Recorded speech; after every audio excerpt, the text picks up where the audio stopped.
네, 안녕하세요. 오늘은 6주차 세 번째 분자성그래프 강의 시작하도록 하겠습니다. 지난 시간에 이제 벡터 얘기하면서 플라스미드의 정의 얘기했었고요. 플라스미드가 뭐라고 했죠? 플라스미드는 원래 미생물이 가지고 있던 자기의 크로모조멀 DNA 말고 그 외의 DNA를 말하는데, 플라스미드 정의 말할 때 제일 처음에 계속 가지고 있으려면 레플리케이션이 돼야 되니까 오리지너블 레플리케이션이 있어야 돼요. 그래서 오리지너블 레플리케이션을 가지는 스몰 서큘러한 작은 서큘러한 형태를 가지고 있고, 크로모좀이 아닌 그 외에 엑스트라 크로모조멀 엘리먼트 오리지너블 레플리케이션을 가지는 스몰 서큘러 엑스트라 크로모조멀 엘리먼트를 플라스미드라고 부른다고 했어요.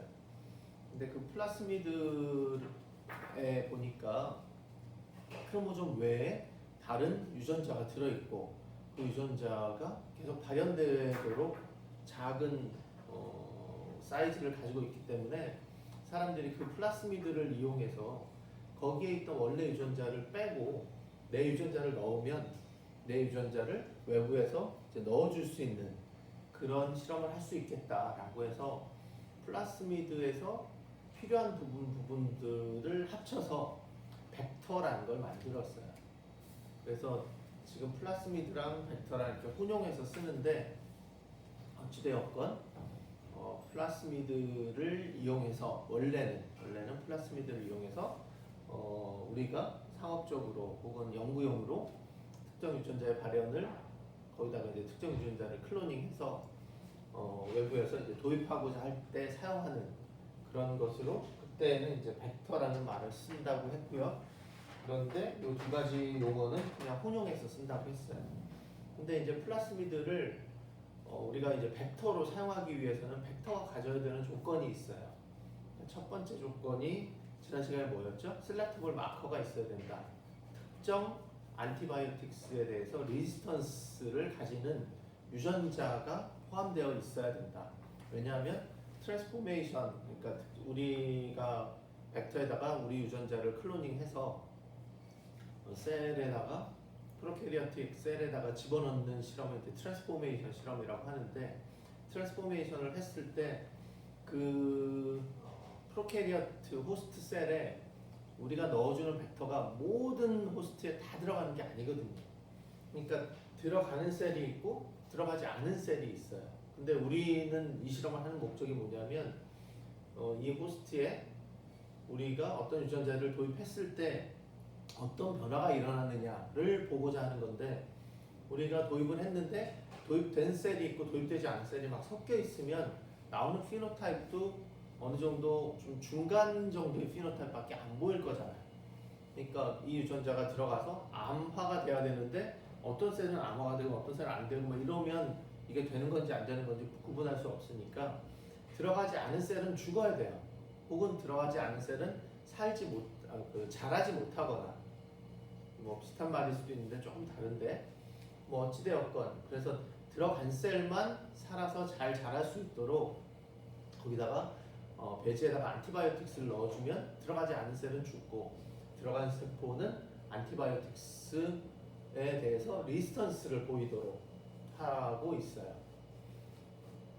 여러분 트랜스포메이션 실험 해봤나요? 트랜스포메이션 아직 안 했나?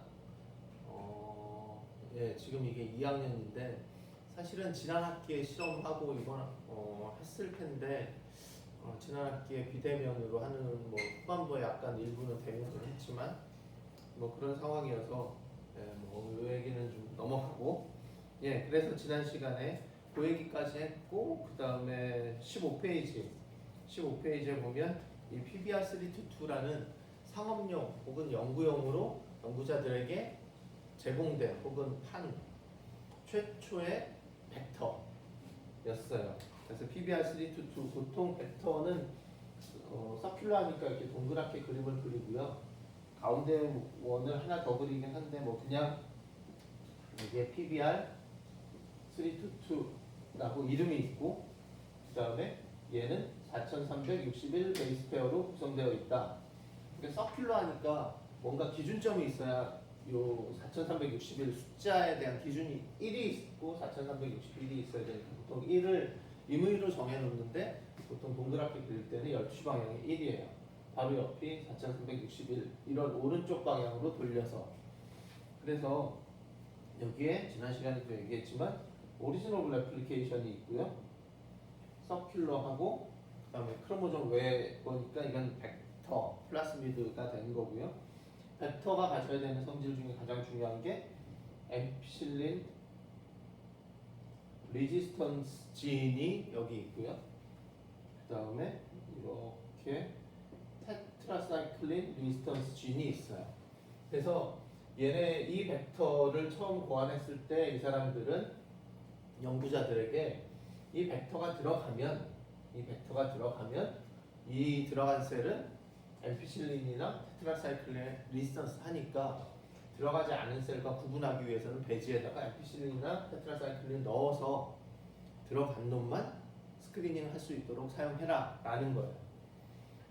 근데 우리가 어쨌든 여기다가 우리가 PCR한 프로덕트를 그리고 엔자임 사이트를 여기다가 집어 넣었잖아요. A라는 엔자임 사이트, B라는 엔자임 사이트를 넣어서 PCR을 했는데 그럼 얘를 이 안에 넣어야 되잖아요.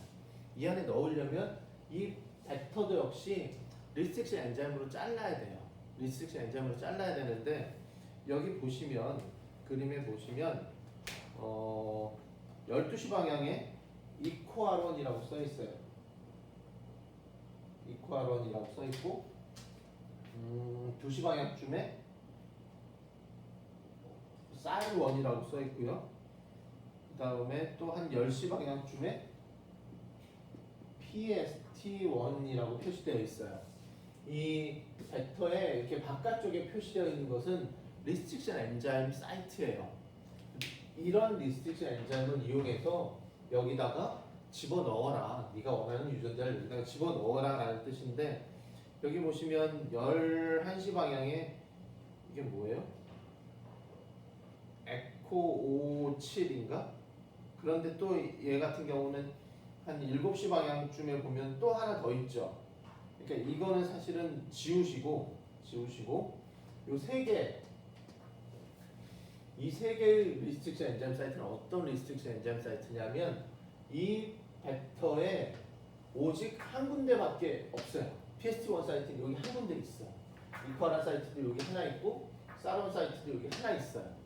그러니까 이런 리스트릭션 엔자임을 이용해서 너희들이 원하는 유전자를 넣어라. 그러니까 내가 어떤 유전자를 PCR에서 여기다가 클로닝 하려고 해요.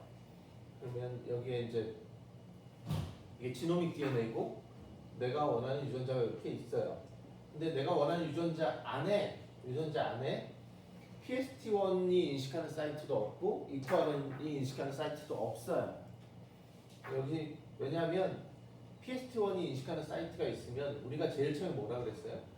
PCR을 하려면 그냥 이렇게만 PCR 하는 게 아니라 이 PCR한 프로덕트를 어떤 벡터에 어떤 리스트릭션 엔자임 사이트를 이용해서 넣을 것인가를 먼저 생각하고 뭘 디자인하라고요? 프라이머를 디자인하라고 했어요. 그래서 프라이머를 디자인할 때 이렇게 뭐 여기서부터 ATG부터 TAG까지 해야 되니까 PCR 프라이머를 이렇게 해야 될 텐데 어떤 리스트릭션 엔자임을 쓸 거냐는 내가 클로닝하는 유전자 안에는 이 리스트릭션 엔자임 사이트가 없어야 돼요. 왜냐면 내가 PST1을 가지고 여기다가 넣겠다 이제 이거를 PST1 이코아론으로 넣어야지 생각을 했는데 문제는 만약에 여기에 중간에 PST1 사이트가 있어요.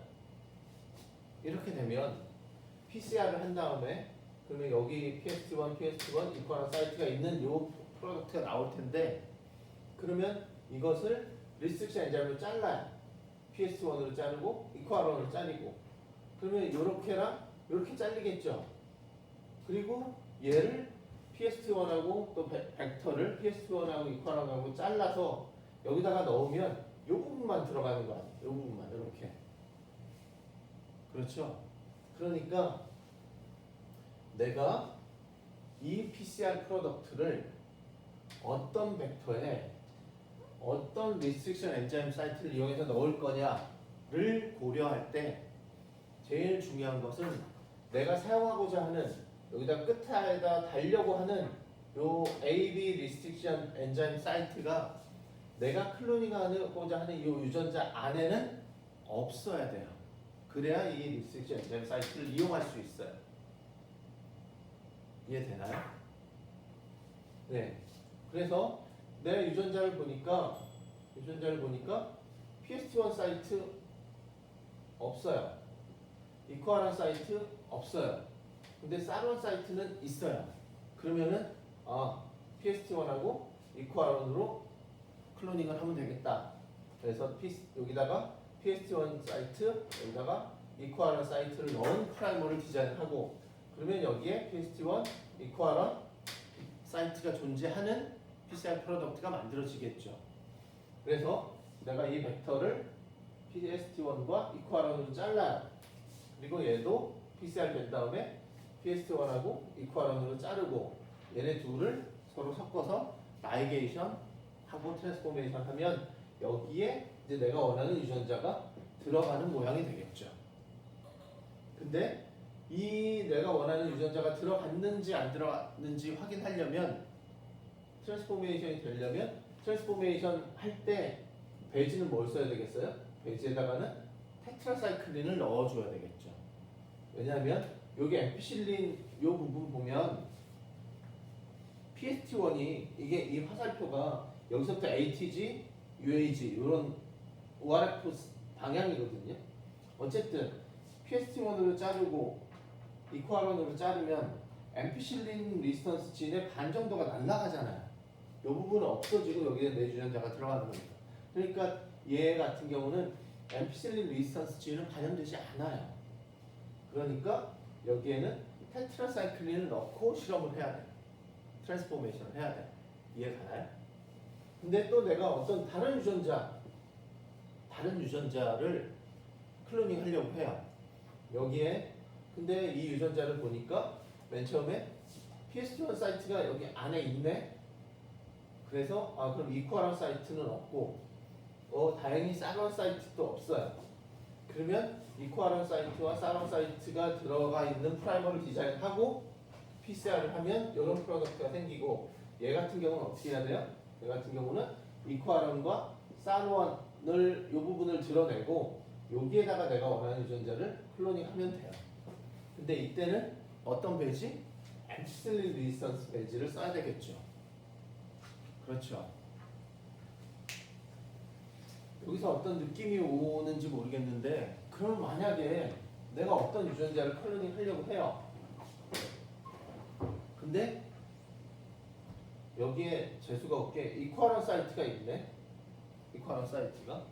그러면 내가 이용할 수 있는 시퀀스가 뭐 PST1, 쌀1 밖에 없죠. 근데 문제는 PST1, 쌀1으로 PCR을 해서 집어넣어서 엔자임 사이트를 집어넣고 PCR을 해서 여기다가 클로닝을 하면 PST1, 쌀1 대신 넣을 수는 있는데, 문제는 뭐냐면 셀렉티블 마커가 다 사라져요. 엠피실린도 망가지고 테트라사이클린 리스턴스 진도 망가지고. 그렇죠.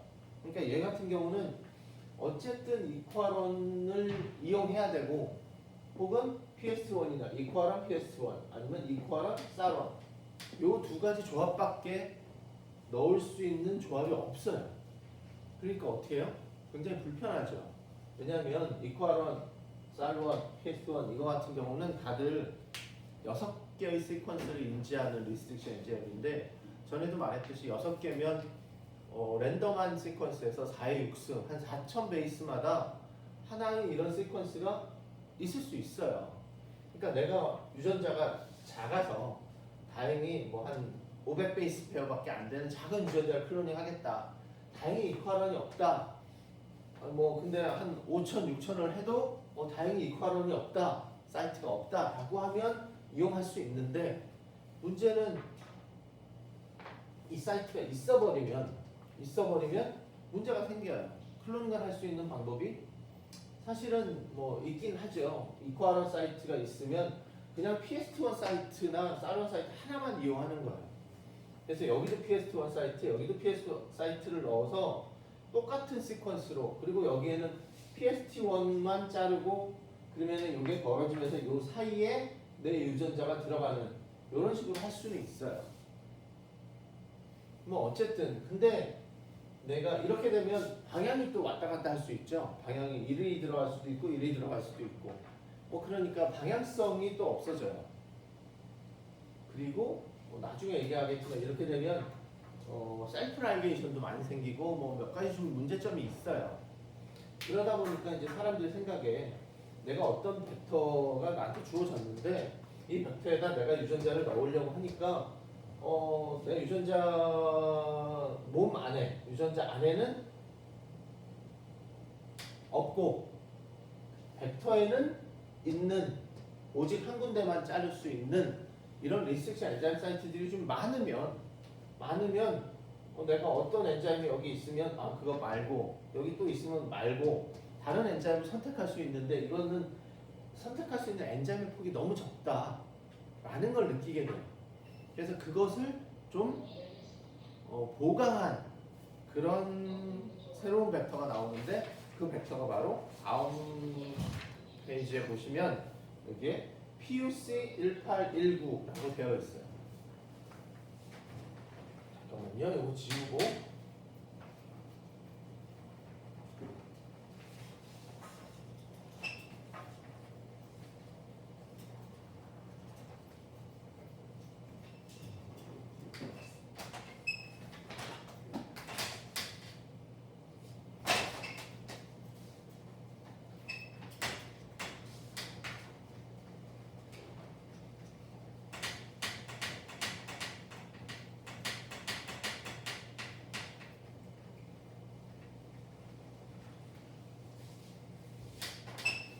잠깐만요.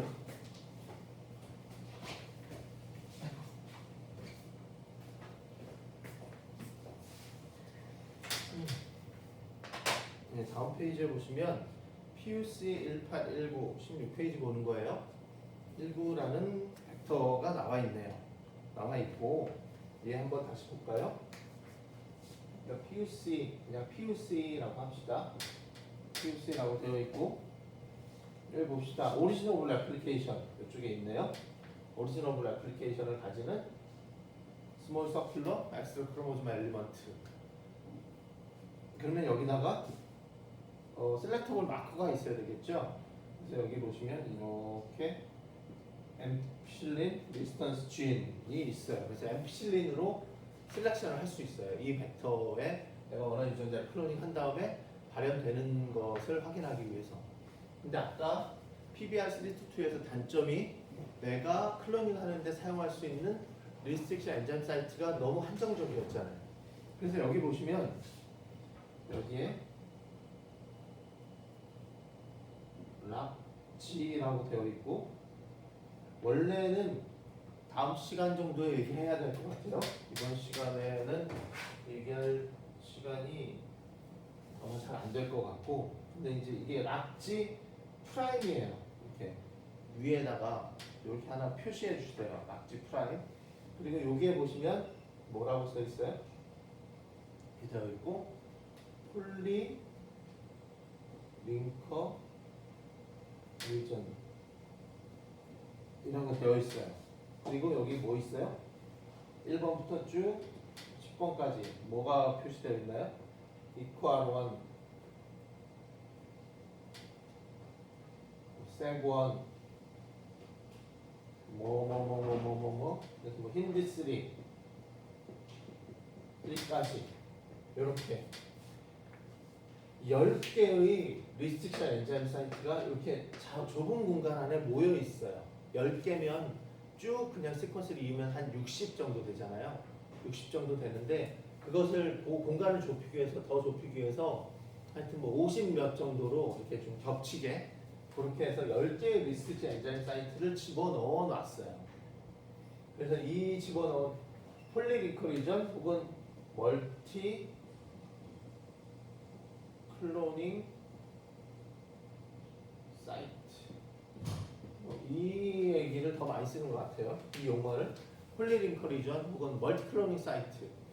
클로닝을 할 수 있는, 그러니까 클로닝을 하려면 내가 원하는 어떤 유전자를 여기에다가 리스트릭션 엔자임을 사이트를 달아서 여기다가 집어넣어야 되잖아요. 근데 집어넣을 때 사용할 수 있는, 클로닝을 할 때 사용하라고 여러 개의 10개의 리스트릭션 엔자임 사이트를 좁은 공간 안에 이렇게 몰아넣어줬어요. 몰아넣어서 내가 여기 보니까 내가 원하는 유전자가 좀 커서 그런지 이퀄원도 있고 쌀건도 있고 뭐도 있고 뭐도 있는데 가운데쯤 보니까 뱀H1은 없어요. 그러면 뱀H1 사이트를 이용하고, 그 다음에 쭉 보니까 힌디3 사이트는 또 없어. 내 몸 안에, 내 유전자, 내가 클로닝하고자 하는 유전자의 바디 안에 요 리스트릭션 사이트가 없으니까 그러면 얘는 뱀H1으로 자르고 힌디3로 잘라서 이 안으로 넣으면 되겠다. 뭐 이런 식으로. 오케이? 그래서 이 PUC1819 같은 경우에는 PBR이 가지고 있는 아주 치명적인 단점, 클로닝을 할 때는 당연히 내 몸 안, 내가 클로닝하고자 하는 유전자의 바디 안에는 없고 벡터 안에는 한 군데만 존재하는 그런 클로닝을 할 수 있는 리스트릭션 엔자임 사이트가 있어야 되는데, 벡터에 PBR322 같은 경우는 그게 너무 적어요. 너무 적어서 PBR322가 나온 다음에 그 다음 해인가 이 PUC가 나왔거든요. 근데 그래서 PBR은 나오자마자 사람들이 조금 쓰다가 너무 불편하니까, 근데 그걸 보강한 게 바로 나와서 그 다음부터는 다 이걸 썼어요. 물론 요새는 굉장히 다양한 벡터들이 워낙 많아요. 워낙 많은데 어쨌든 초창기의 벡터의 모습을 보면서 이 벡터가 어떤 것을, 어떤 조건을 가져야 되는지 뭐 이런 것들에 대해서 좀 생각해 보자고 이런 얘기를 쓴 거니까 이런 과정들에 대해서 설명하고, 지금 전화가 오고 있어서 제가 좀 머리가 좀 헷갈렸어요. 예. 그러니까 어쨌든 PUC 같은 경우에는 이렇게 멀티클로닝 사이트를 넣어줌으로써 연구자들이 다양한 유전자를 손쉽게 클로닝할 수 있는 길을 열어준 그런 벡터예요. PBR이 1세대면 얘가 2세대 정도 된다고 하는데 그 세대가 너무 짧긴 한데, 근데 이 멀티클로닝 사이트를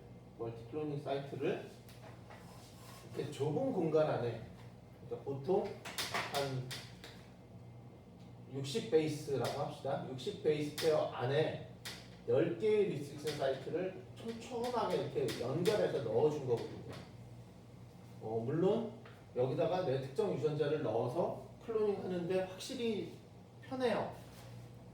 거의 이런 거 10개를 다 가지고 있는 그런 유전자는 거의 없거든요. 사이즈가 커도. 그래서 클로닝을 하는데 전혀 문제가 없는데, 이 벡터가 가지는 치명적인 단점이 있어요. 단점. 이 단점 얘기를 하면 좀 길어지는데, 일단은 오늘 할 수 있는 데까지 해보고 다음 시간에 아마 이게 마무리되고 시퀀싱 하고 그 다음에 레플리케이션 하면 될 것 같은데, 시간이 좀 오늘은 애매해서 그래서 한 10분 넘게 남았으니까 시작을 할게요. 그리고 오늘 공지가 공식적으로 나갈 텐데 10월 30일 날 금요일 날 저희 수업 시간에, 원래 수업 시간은 이제 1시간 반인데 2시간 되면 중간고사를 볼 거예요. 중간고사 보면 어디까지요? 우리가 배우는데 어디까지 배울 거냐면, 일단은 DNA 레플리케이션이 다음 주면, 레플리케이션은 그렇게 길게 자세하게 안 할 거거든요. 그래서 레플리케이션까지 하면 중간고사 범위가 될 거고요. 그거가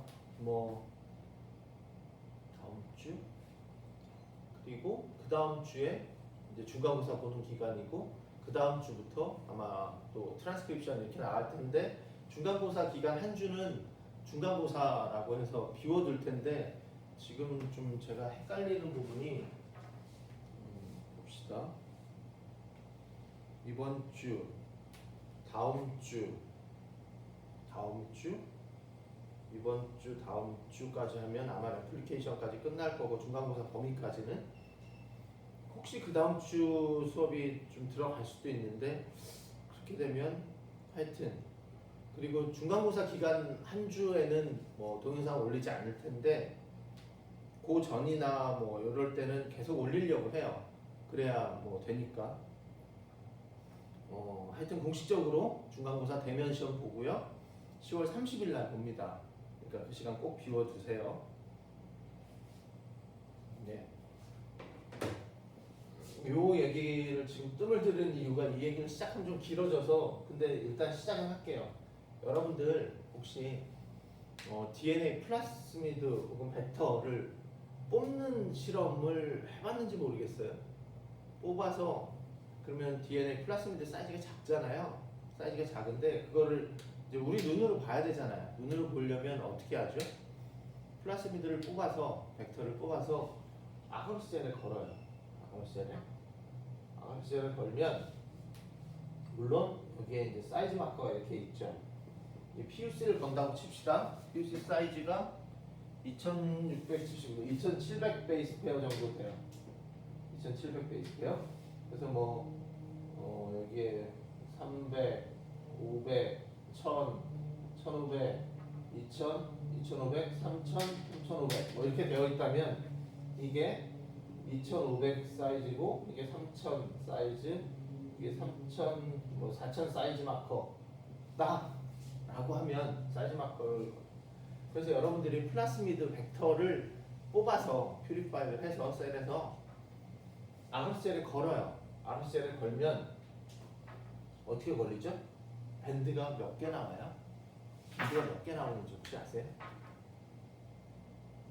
플라스미드 벡터를 뽑아서 아감스젤에 걸면 밴드가 몇 개 나왔어요? 이 실험을 지금 했는지 안 했는지를 모르겠어요. 예전에 생각해보면 뭐 실험에서 했었다, 뭐 아직 안 했다, 뭐 이런 얘기들이 많이 나오던데 하여튼 그냥 먼저 결론을 얘기하면 밴드가 2개 나와요. 2개 나와야 정상이에요. 여기 보시면 근데 원래는 2700이잖아요. 그럼 여기에 밴드가 이렇게 나올 거라고 예상할 수도 있는데 여러분은 근데 실제로 이거보다 더 짧아 보이는 작아 보이는 밴드 하나 이거보다 더 커 보이는 밴드 하나 이렇게 2개가 보여요. 정작 내가 예상하는 2700에는 사이즈가 보이지 않아요. 이게 정상이에요. 이게 정상. 플라스미드는 뭐라 그랬어요? 작은 서큘러한 형태라고 했잖아요. 서큘러한 형태. 그래서 원래는 우리가 이렇게 그리지만 이렇게 되어 있는 건 아니죠. 뭐 이렇게 더블 스탠드 이렇게 이것도 아니죠. 원래 어떻게 되어 있어요? 이중나선 구조로 DNA가 이렇게 되어 있잖아요. 그러니까 뭐 이렇게 되어 있겠죠. 그리고 내 유전자들이 뭐 어떤 뭐 오리지널 애플리케이션도 있고 앰피실린 리선스 진도 있고 뭐도 있고 뭐 있을 거 아니에요. 이렇게 더블 스트랜드 서큘러하고 또 이렇게 이중나선으로 되어 있잖아요. 그런데 이것을 이제 서큘러한 형태라고 보통 얘기하는데 왜 이렇게 뜸을 들이는지 근데 원래 벡터가 이렇게 생겼죠. 동그랗고 뱅글뱅글 돌아가면서 이렇게 되어 있어요. 되어 있는데 여러분들 이거 한번 생각해 보세요. 여기에 어떤 유전자들이 있잖아요. 어떤 유전자들이 곳곳에 있어요. 그러면 유전자를 발현하려면 먼저 DNA가 더블 스트랜드로 이렇게 되어 있다가 어떤 일부분이 이렇게 풀려야 되잖아요. 풀려야 되죠. 근데 이제 우리가 보통 뭐 더블 스트랜드로 되어 있다가 얘가 이렇게 풀리는 거뭐 별거 아닌 것처럼 생각하는데 생각해 보세요. 고무줄 말고 새끼 꼬는 거 있죠. 새끼 꼬는 거 두 개로 두 줄로 이렇게 뱅글뱅글 돌려놨단 말이에요. 두 줄이 이렇게 돌려져 있어요. 여기서부터 여기까지 뱅글뱅글 두 줄을 이렇게 서로 감아놨어요. 두 개의 줄을. 그리고 여기 나중을 고정시키고 그러면 이제 일정한 패턴이 보이겠죠. 헬릭스가 두 개를 이렇게 감아놨으니까 일정한 패턴으로 양쪽을 딱 잡아야 잡으면 얘는 일정한 패턴으로 이렇게 돌아가 있을 거라고. 지금 얘가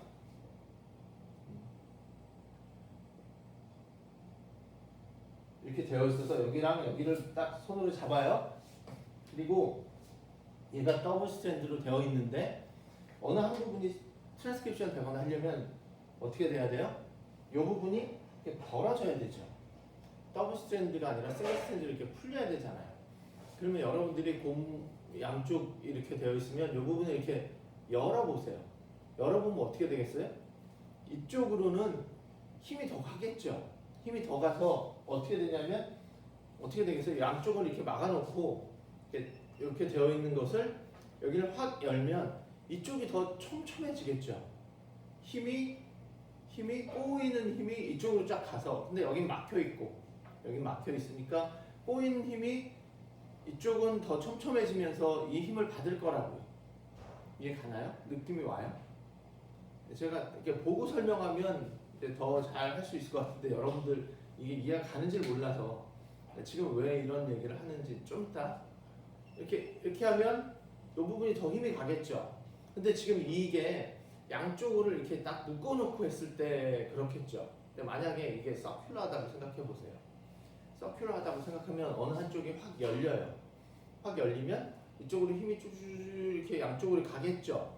가다가 보면 어디서 부딪혀요? 여기서 탁 부딪히겠죠. 여기서 부딪히는데 얘도 이렇게 가려고 하고 얘도 이렇게 가려고 하는데 이제 여기서 갈 데가 없으니까 어떻게 되냐면 어떻게 될 것 같아요? 얘네들이 한쪽을 열면 이 꼬임이 더 촘촘해지다가 여기서 딱 만나면 얘네들이 이 꼬임을 풀 수 있는 방법은 여러분들이 해보면 아는데 이것을 여기를 확 열고 이 꼬임을 묶을 수 있는 방법은 원래는 한 줄 한 줄 두 줄이 이렇게 꼬였잖아요. 두 줄이 꼬였는데 이걸 확 열고 그럼 양쪽으로 이 텐션이 가면서 이 텐션이 여기서 어떻게 이 텐션을 해소할 수 있냐면 이 두 줄과 이 두 줄이 다시 꼬이는 거예요. 느낌이 올지 모르겠어요? 이 두 줄과 이 두 줄이 막 꼬여요. 그래서 실질적으로 세포 안에 이렇게 예쁘지 않는데 이 그림이 원래 이렇게 동그랗고 예쁘게 더블 헬릭스로 이렇게 딱 되어 있는 게 아니라 어느 부분이 트랜스크립션하고 어느 부분이 트랜스크립션 하면서 텐션들이 막 가해지면서 얘네들은 이렇게 막 서로 꼬여 있어요. 꼬여 있으면서 더 컴팩트해지겠죠. 한 줄이 꼬여서 이렇게 되어 있는 게 아니라 어느 한 줄 이게 어느 부분은 두 줄이 막 꼬여 있고 막 이렇게 그래서 컴팩트하게 되어 있는데 이 형태를 뭐라고 하냐면 슈퍼코일 형태라고 해요. 슈퍼코일 형태. 이렇게 슈퍼코일 형태고 그런데 이 부분이 슈퍼코일 형태를 풀 수 있는 방법은 이게 지금 더블 스트랜드가 기본이잖아요. 더블 스트랜드 기본으로 되어 있다가 막 이렇게 서로 얽히고 설키고 이렇게 되어 있어서 이 슈퍼코일 형태에서 더블 스트랜드 DNA 중에 어느 한 부분을 여기를 탁 끊어요. 혹은 여기를 하나를 탁 끊어. 탁 끊으면 이거를 닉이라고 하거든요. 닉폼이라고 하는데 그러니까 더블 스트랜드 기본 더블 스트랜드 DNA에 여기 한 군데가 이렇게 딱 끊어지는 거예요. 한 군데에 포스포다이에스터 본드가 잘리는 거예요. 딱 잘리면 얘네들이 이렇게 막 꼬여 있다가 갑자기 어느 한 부분이 쫙 풀리면서 끊어지면서 그럼 어떻게 돼요? 이 힘이 이렇게 막 원래대로 돌아가면서 결론적으로는 이 폼이 돼요. 이 폼. 이렇게 딱 한 군데가 잘린 이런 폼이 돼요. 그래서 이 부분을 닉 그리고 이때서야 서큘러한 폼이 돼요. 닉 서큘러 폼이에요. 닉 폼이라고 그냥 짧게 부르기도 하고 닉 서큘러라고 부르기도 해요. 그래서 실질적으로 여러분들이 플라스미드 벡터를 뽑아서 젤에 걸면 대부분은 원래 셀은 슈퍼코일 폼인데 원래 셀에서 슈퍼코일 폼인데 여러분들이 이 실험을 하다가 뭐 플라스미드 벡터를 뽑는 실험을 하다가 피지컬하게 이 부분이 이렇게 군데군데 이렇게 잘리게 돼요. 잘리게 되면서 이런 형태로 변환되어 버린 그런 형태가 발견되어서 그러니까 뽑히게 되는데 그래서 여러분들이 아글셀을 걸어서 보면 슈퍼코일 형태와 닉폼이 나오게 되고요. 그리고 이 사이즈 마커는 특정 플라스미드나 뭐 DNA를 이렇게 자른 절편들이에요. 이렇게 절편들. 뭐 그런 것들을 리니어 폼이라고 해요. 리니어. 이렇게 잘려져 있는 리스트릭션 엔자임을 딱 자르면 배터리 리스트릭션 엔자임을 여기랑 여기를 자르면 이런 리니어한 폼하고 이런 리니어한 폼 두 개가 나오겠죠. 그런 것처럼 리니어 폼이에요. 그래서 이 사이즈 마커는 리니어한 폼이고 그리고 요 플라스미드는 요 부분이 슈퍼코일 먼저 가는 게 슈퍼코일 요 부분이 닉 서큘러 폼이에요. 왜 이런 모양으로 가는지는 다음 시간에 오늘은 6주차 세 번째 강의 여기서 마치겠습니다. 수고했습니다.